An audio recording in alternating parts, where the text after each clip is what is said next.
Tobias Toby Reynald Tiangco, ipinanganak noong Nobyembre 21, 1967, ay isang negosyante at politiko na kasalukuyang kinatawan ng nag-iisang distrito ng Navotas mula 2022. Dati, rin siyang kongresista mula 2010 hanggang 2019 at nagsilbi ng ilang termino bilang alkalde ng Navotas. Ipinanganak sa Maynila kina Restituto at Erlinda Tiangco. Nag-aral siya sa Xavier School at nagtapos ng bachelor's degree in management sa Ateneo de Manila University noong 1989.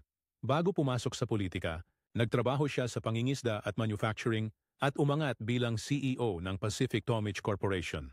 Nagsimula ang kanyang karera sa politika bilang vice-alkalde ng Navotas noong 1998 at kalaunan ay naging alkalde matapos pumanaw si Mayor Cipriano Bautista noong 2000.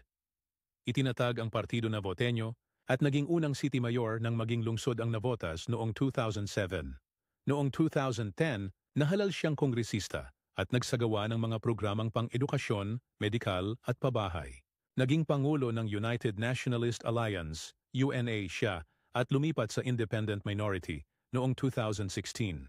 Pagbalik niya bilang alkalde noong 2019, pinamunuan niya ang Navotas sa panahon ng COVID-19 pandemic. Muling nahalal bilang kongresista noong 2022 at sa kasalukuyan ay kampanya manager ng Alyansa para sa Bagong Pilipinas Koalisyon para sa halalang 2025.